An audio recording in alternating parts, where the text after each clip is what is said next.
All right, let's talk about something that honestly could affect any of us at any time. What happens if you suddenly just can't work? We're going to unpack the two big pillars of the American financial safety net: Social Security disability insurance and workers' compensation. Yeah, they sound kind of similar, but trust me, they are worlds apart. And knowing that difference, it could be an absolute game changer for your financial future. You know that fleeting thought that pops into your head sometimes? What would I do if I couldn't work? It's a scary question for sure, but it's one we've got to face. In this explainer, we're going to give you the tools to really understand the safety net that's supposed to be there to catch you, so you can feel just a little more secure about what's ahead. Okay, so let's start with the big one: Social Security Disability Insurance, or SSDI for short. This is a massive federal program, and here's the thing: you've been paying into it with every single paycheck. It's designed to be there for you when you need it most. I want you to think of SSDI like an insurance policy that you've been paying for your whole working life. Seriously. This isn't some kind of gift or a handout, it's a right that you have earned. So if you're ever faced with a really severe long-term disability, and it doesn't matter how or where it happened, SSDI is the system that's supposed to step in and help. You ever look at your pay stub and wonder what that FICA line is all about? Well, that's it. That's your contribution to the Social Security Fund, which is exactly what pays for these disability benefits. And hey, if you're self-employed, you're actually paying both your share and the employer's share right into that same big pot.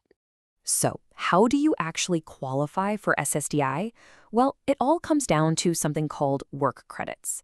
Basically, you earn these credits just by working and paying those FICA taxes. Once you've racked up 40 credits, which for most folks takes about 10 years of work, you're considered fully insured. That's the key that unlocks your eligibility for benefits. Now this is where things got a little tricky. The Social Security Administration has a very specific, and I mean very strict definition of what it means to be disabled. Not every medical condition is going to make the cut. So what does it actually take to meet their criteria? So the official definition is a real mouthful, right? It's all this legal jargon about medically determinable impairments and substantial gainful activity. But what on earth does any of that actually mean for a real person? Let's translate. So it really boils down to three simple but really tough tests. First, you have to prove you can't do the job you used to do. Okay. Second, you also have to prove you can't adjust to do any other kind of job. And third, your condition has to be really long-term. We're talking it's expected to last for at least a full year or, in the worst case, result in death. It's a really high bar to clear, and honestly, it's why so many first-time applications get denied. And here's another thing you absolutely need to know. There's a mandatory 5-month waiting period. That means even after your claim is finally approved, you still have to wait 5 full months before you see a single dollar. That is a long, incredibly stressful time to wait when you're already in a financial crisis. Yeah, that 5-month gap is a huge, huge challenge. But what if your injury happened at work? Well, that brings us to the other pillar of our safety net: workers' compensation. This is a completely different system, and it's all about your employer. So, workers' comp is actually a state-run program, and it's mandatory for employers to have it. It's specifically designed to cover you if and only if you get sick or injured on the job.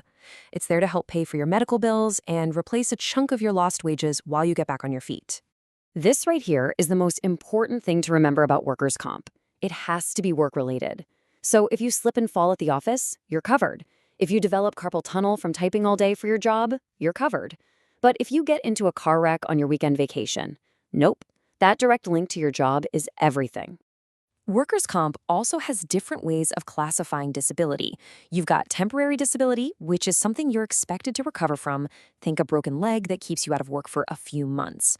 But then there's permanent disability. This is for a life-changing injury, like losing a limb, which could mean you get much more significant long-term benefits. All right, now for the main event: SSDI versus workers' comp. Let's put them head-to-head and see how they really stack up against each other. This slide really says it all, doesn't it? SSDI is for any severe disability, no matter the cause, and you pay for it yourself through your taxes. Workers' comp, on the other hand, is only for on-the-job injuries, and your employer is the one who pays for that insurance. Now here's the kicker: the hierarchy. Workers' comp is considered the primary coverage. It always comes first. So if you get workers' comp benefits, your SSDI benefits will almost certainly be reduced. So why are we going through all this? Why does it even matter? Because look, when you're in a crisis, you're hurt, you can't earn a living, the absolute last thing you want to be doing is trying to figure out some complex government bureaucracy. Knowing how these systems work ahead of time can make all the difference in the world. So let's sum it all up.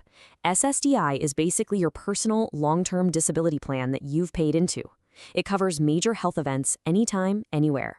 Workers' comp is your employer's insurance policy specifically for things that happen on the job. They're two totally separate systems, but they can affect each other. And just knowing that difference can help you get the support you need exactly when you need it most. But that leaves us with a really big question, right? These systems were pretty much designed for a 9-to-5 world. So are they still enough in the age of the gig economy, with people changing careers all the time? As the way we all work keeps changing, we have to ask, is our safety net really strong enough to catch us when we fall? What do you think?